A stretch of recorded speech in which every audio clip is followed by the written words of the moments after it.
পাবনার ঈশ্বরদীতে সদ্যজাত ৭টি কুকুরছানাকে বস্তায় ভরে পুকুরে ফেলে হত্যার ঘটনা যেন পুরো দেশকে নাড়িয়ে দিয়েছে।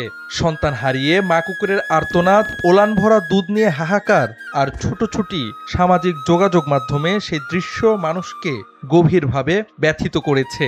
এর আগেও বগুড়া ও রাজধানীর কয়েকটি এলাকায় পথকুকুর ও বিড়াল হত্যা, বিষপ্রয়োগ ও পুড়িয়ে মারার মতো নির্মমতা প্রকাশ্যে এসেছে। ক্রমাগত বাড়তে থাকা এসব নির্মম ঘটনার পর স্বাভাবিকভাবেই প্রশ্ন উঠেছে, মালিকবিহীন এই প্রাণীদের হত্যা বা নির্যাতনের বিরুদ্ধে বাংলাদেশে কি আইন রয়েছে?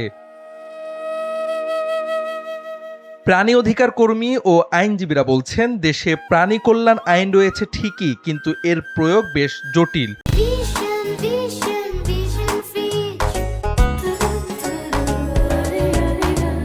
2019 সালে প্রণীত প্রাণী কল্যাণ আইন অনুযায়ী মালিকবিহীন কোনো প্রাণীকে অকারণে হত্যা, আঘাত বা নির্যাতন অপরাধ। তবে এই আইনে সাধারণ নাগরিক সরাসরি মামলা করতে পারেন না, করতে হয় প্রাণী সম্পদ অধিদপ্তর বা তাদের অনুমোদিত কর্মকর্তার মাধ্যমে। ফলে ঘটনাগুলো সামাজিক মাধ্যমে আলোচনায় এলেও আইনগত ব্যবস্থার ক্ষেত্রে প্রশাসনিক প্রক্রিয়া অনেক সময় বাধা হয়ে দাঁড়ায়।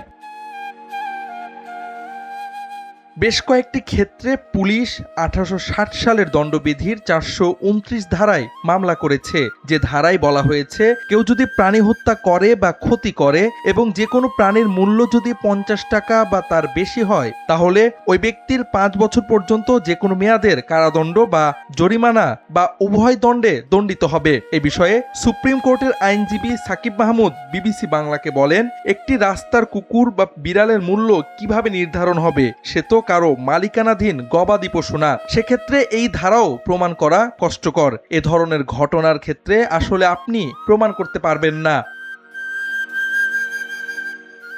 আইনজীবীরা বলছেন, প্রাণী কল্যাণ আইন মূলত সদয় আচরণ নিশ্চিত করার উদ্দেশ্যে প্রণীত হলেও এটি নন কগনাইজেবল ও জামিনযোগ্য অপরাধ, অর্থাৎ পুলিশ তাৎক্ষণিকভাবে গ্রেফতার করতে পারে না এবং মামলা বিচারের গতিও তুলনামূলক ধীর। সুপ্রিম কোর্টের জ্যেষ্ঠ আইনজীবী মঞ্জিল মোর্শেদ বলেন, আইন অনুযায়ী কোনো পথ কুকুর বা বিড়ালকে আঘাত, অঙ্গহানি, বিষপ্রয়োগ বা অকারণে হত্যা করলে 6 মাস পর্যন্ত বিনাশ্রম কারাদণ্ড অথবা 10,000 টাকা জরিমানার শাস্তি রয়েছে। একই অপরাধ আবার করলে শাস্তি বাড়িয়ে 2 বছর কারাদণ্ড এবং 50,000 টাকা জরিমানা পর্যন্ত হতে পারে। আইন আরও বলছে, প্রাণী যদি এমন অবস্থায় থাকে যেখানে তাকে বাঁচিয়ে রাখা নিষ্ঠুরতা হয়, সেক্ষেত্রে জেলা ম্যাজিস্ট্রেটের অনুমতিতে ব্যথাহীন মৃত্যু ঘটানো যেতে পারে। এছাড়া এই আইনের অধীনে ভ্রাম্যমাণ আদালত বা মোবাইল কোর্টও বিচার করতে পারে। জাওয়াদ আহমদ, এনপিবি।